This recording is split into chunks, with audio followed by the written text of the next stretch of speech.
pakdak. So, ayun. Dito kami sa dagat, no? Yan. So, may baon kami ng konti. Dala namin si Oriong. Then magsiset up tayo ng pwesto. Maglalagay rin tayo ng duyan. Naglagay na pala sila ng duyan. Yan na. So, ay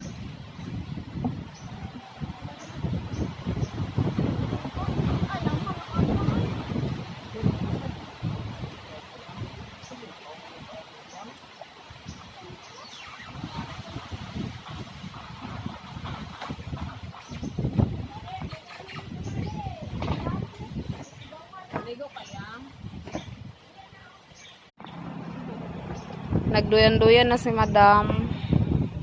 Yan. Ito yung tambayanan namin. May mga bato-bato na